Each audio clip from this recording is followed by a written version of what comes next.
All right, welcome back to the channel, right? I'm your host, CUS6, and I bring to you a new series that I've been thinking of. I don't know why I keep setting my mic down, I just hold it in my hand, that sounds a lot better. 1 second. I bring to you this new series, it's called The Files. It's like a series where I talk about anime and things that are on my anime list account, and more specifically like what I rank them, why, and telling you about them so you guys don't have to search as much when looking for new anime to see like I did. Well, anime and manga, it's not just anime, but you get the idea. But in my more recent months, I've been reading more manga than anything else. So, you know, just take my anime critiques with a bit of salt. But, you know, without a further ado, right, let's get into this video's main subject, R.O.D The Tv. R.O.D The Tv, known by viewers as just Read or Die, or R.O.D, has a special place in my heart because it is a jack-of-all-trades anime. For me, at least, when comparing it to other stuff of the time. When I say that, I mean I can recommend this to just about anyone. You want good music? Read or Die. You want cool characters? Read or Die. You want a slice of life? And, you know, you get the idea. And I'll kind of use these recommendation points to serve as paragraph starters for this video and start with music because I find that the easiest.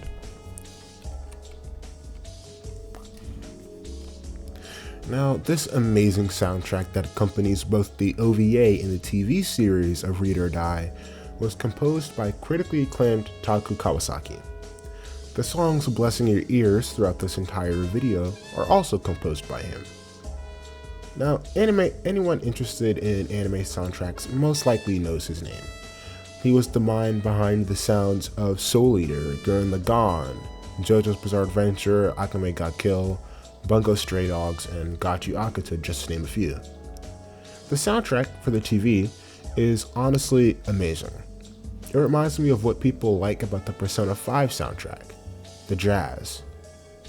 Taku Kawasaki did an amazing job with encapsulating the feeling you get when reading a really good book with a cup of coffee in your hand on a warm spring day, just looking at some flowers.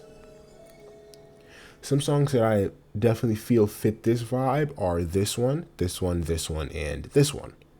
But he doesn't stop there.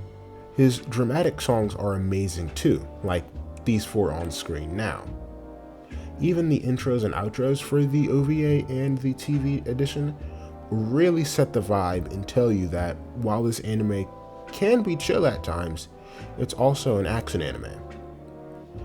And when paired with this anime's warm art style, it creates this amazing experience. And that experience is Read or Die The TV. Speaking of the art style, the vibes are nice. And I mean like really nice. Whether you're looking at the background or the main focal point, it just looks amazing. In the background of most social settings, books are stacked upon books, and the colors mesh and match in ways that just captured me my first time watching it. Something about the early 2000s in anime was really nice when it came to coloring, and that's being general, of course. And the animation for Read or Die was carried out by JC Staff, who you may know for animating Azumanga Daioh, Toradora, Food Wars, Danmachi, Shinometa, Present School, and Psyche K, just to name a few. And in a discussion with the director of Read or Die, Koji Masanura, the creator of Read or Die, Hiroyuki Kurata, hopefully I pronounced that right, noted that the original OVA for Read or Die had a cast of mostly middle-aged men. So he told the director he, quote, wanted to take the sequel in a cheerier direction compared to the serious tone of the OVA, unquote. And you can sort of see that in the art and coloring.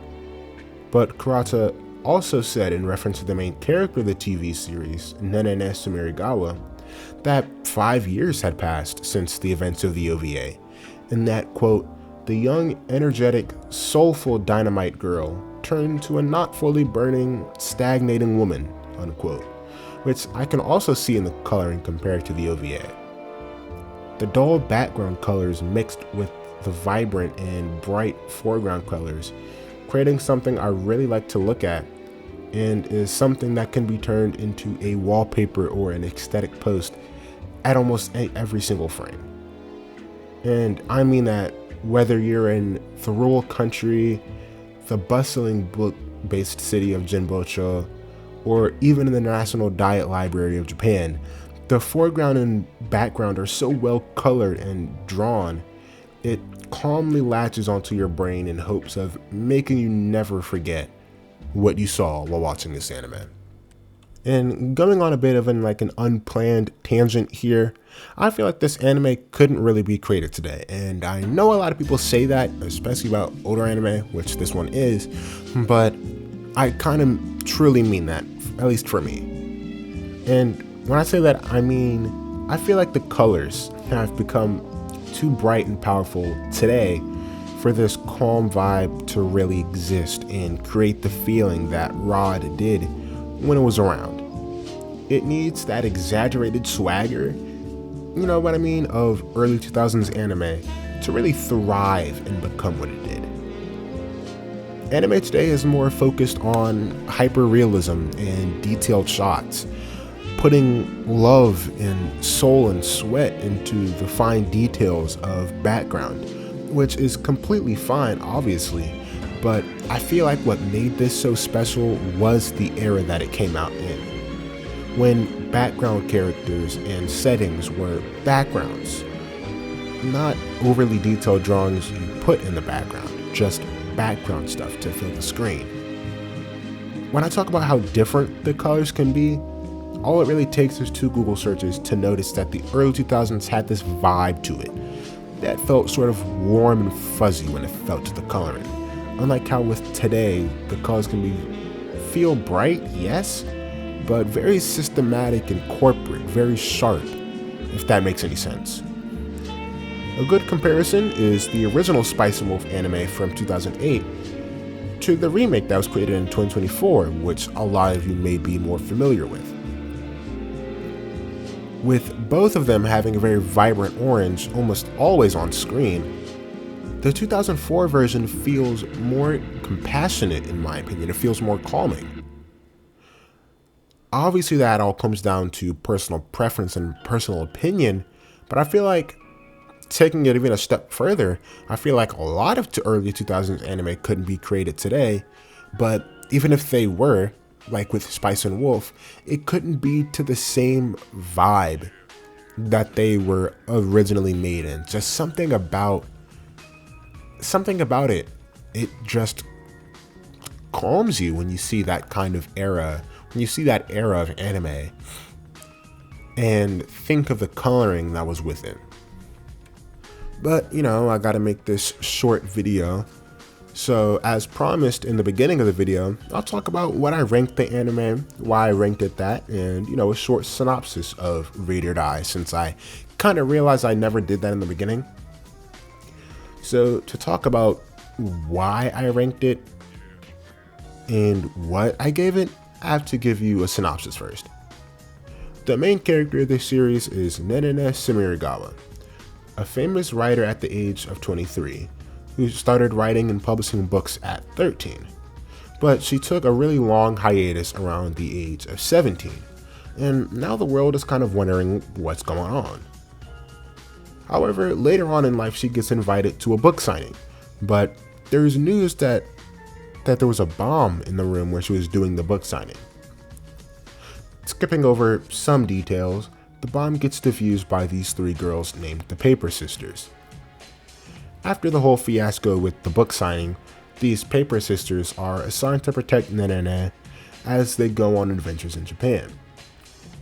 The Paper Sisters consist of the youngest child, Anita King, a young and energetic book reader, well, non-book reader I should say, who uses paper manipulating powers to create blades and sharp objects.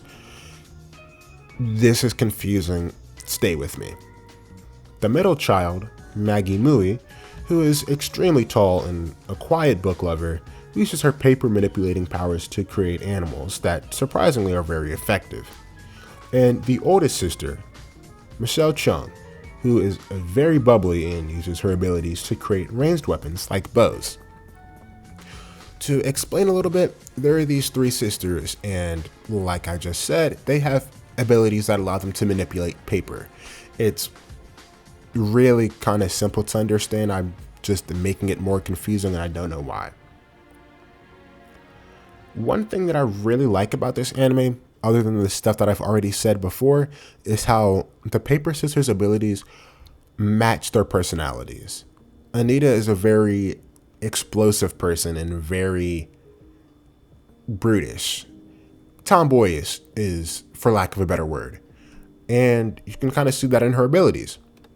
Same with Maggie. She's very calm and very quiet, and she uses animals. And Michelle is very energetic, and she uses her abilities for bows. You kind of have to watch it for it to make a bit more sense. But getting onto what I gave it a 10 out of 10. This isn't really a case of recency bias, as when I last ranked it, I hadn't watched the show in months. I just feel like it is an extremely interesting story that I haven't even seen to this day kind of be replicated. The characters are really nice. The settings were really nice. I love the music. And again, I feel like I can recommend this to anybody without getting any weird looks and having people questioning what's on my hard drive. This is one of my favorite anime of all time. It's in my top 3. And I feel like everybody should give it a try. And, I feel like if you like slice of life, action, or anime with unique power systems, you should give this anime a try. It's not too crazy long, and it's really, really interesting. But with that, I don't know how to make this outro any longer than it already is. So I'll let you all go. And with that, this file is now closed.